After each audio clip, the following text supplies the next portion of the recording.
Welcome back to Ring Rants and Reviews, where we break down all the action from the world of WWE. Tonight, we are diving into the August 30th episode of Smackdown, which was packed with action, surprises, and some serious storytelling. So let's not waste any time and jump right into it. The night kicked off with our United States champion LA Knight addressing the crowd in the German capital, Berlin. He issued an open challenge right there on SmackDown. And who should answer the call? None other than Ludwig Kaiser. The crowd was electric, Kaiser's popularity in Germany was on full display, and the chants for him were deafening. Kaiser made it clear, he's not just here to win the title, he wants to turn it into his own personal European championship. The match itself was incredible, with both men giving it their all.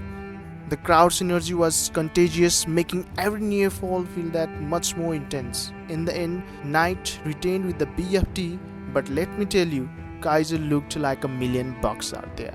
Next up, we had a tag team match featuring Apollo Crews and Baron Corbin taking on Los Garza from Legado del Fantasma.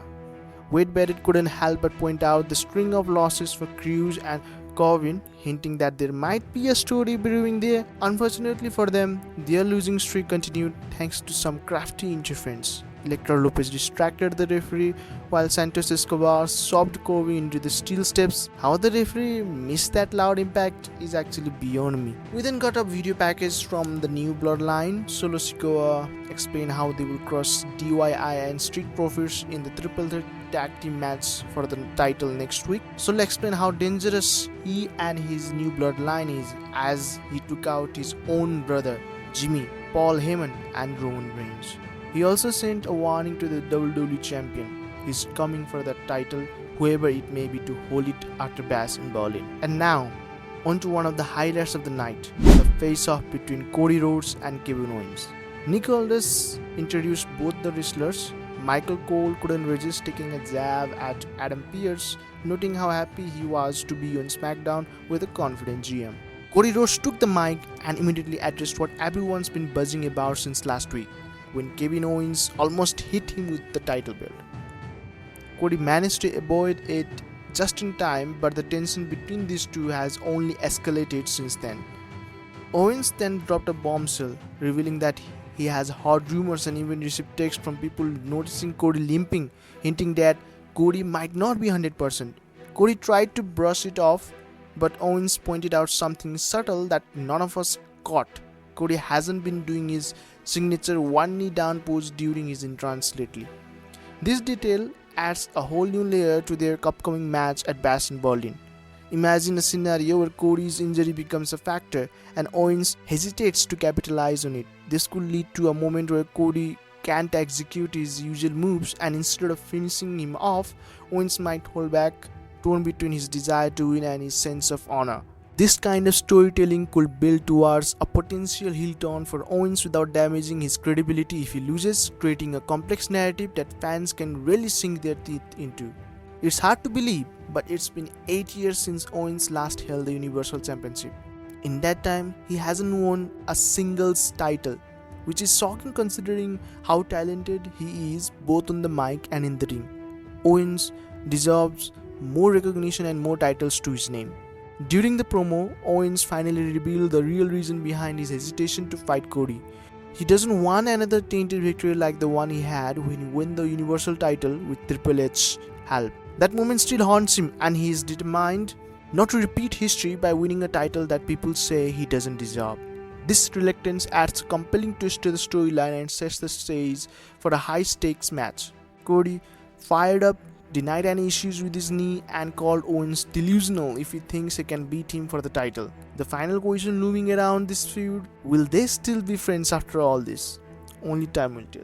This promo was nothing short of perfection. The way they tackled the small details, filled in the gaps in their story and acknowledged their history was masterful. Unlike typical promos that just recite reasons for wanting a title, this one explored the doubts and fears of the challenger. It's a refreshing change and has made me even more excited for their match. In the backstage segment, we saw Grayson Waller framing Austin Theory for trash-talking Baron Corbin and Apollo Crews. Theory confronted Waller, but Waller managed to calm him down. It's pretty clear that this storyline is setting up a face turn for Theory. The only question is when. My guess, we could see it happen at next PLE or even sooner, as in the next week if they pick up the pace. Next up was the highly anticipated fourth match in the series between Carmelo Hayes and Andrade, with Andrade leading with 2-1. The stakes were incredibly high for Carmelo to even the score. This rivalry has delivered a banger after banger after banger after banger, each one outdoing the last, and tonight was no exception. As soon as the bell rang, both competitors wasted no time, launching into the action at breakneck speed. The chemistry between these two is off the charts, and it's hard to find the words to describe just how spectacular this match was. From the opening moments, it was clear we were in for something special. Andrade brought his A game, pulling off a stunning double moonsault that had the entire crowd on their feet. It was a move that left everyone, including myself, in awe. The crowd was electric, fully invested in every near fall and high risk maneuver. The intensity didn't let up for a second, with Andrade following up with a breathtaking springboard Spanish fly. The precision and the athleticism on display were mind-blowing, and you could tell both men were giving everything they had. The audience was eating it up, the energy feeding back into the ring and elevating the match even further. On a side note, I couldn't help but notice the blank canvas of the ring, a stark contrast to what we have grown accustomed to seeing with the Prime logo splashed across it. It's funny, when they first introduced that logo, I wasn't sure it was a good idea, but now seeing the ring without it felt almost odd, like something was missing. What do you guys think?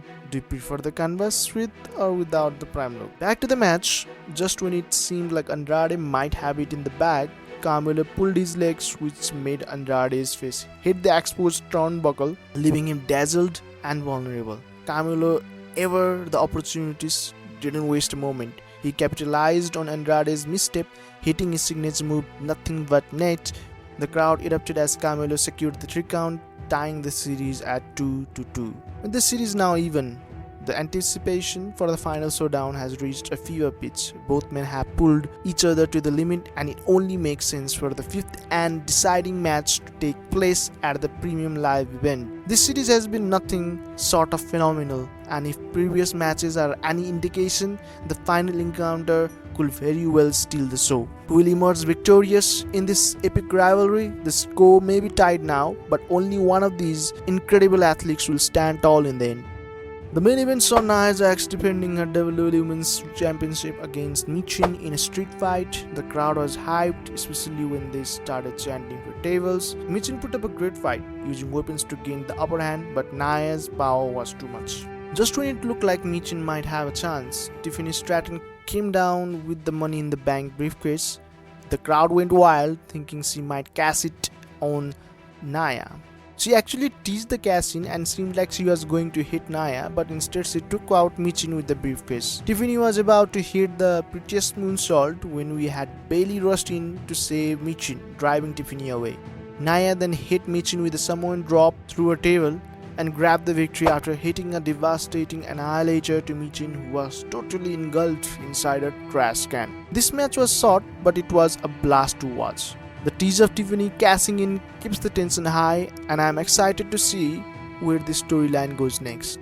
Tiffany versus Nia is the feud we know is going to happen, but when is the only question. Overall, this episode of SmackDown was jam-packed with action and storytelling. The opening match was strong. The Corey Kevin promo was a masterclass, and the continuation of the Tiffany Nia storyline kept me on the edge of my seat. The only downside was that the main event felt a little short. It could have used an extra 5 minutes to really deliver. I'm giving this episode a solid 4.5 out of 5 stars. But that's just my opinion. What do you think? Drop your thoughts in the comments below and let me know if you agree with my take or if you saw things differently. Let's get the conversation going. If you enjoyed the video, don't forget to hit that like button, share with your fellow wrestling fans, and of course, subscribe to Rants and Reviews for similar content. Thanks for watching, and I'll see you next time.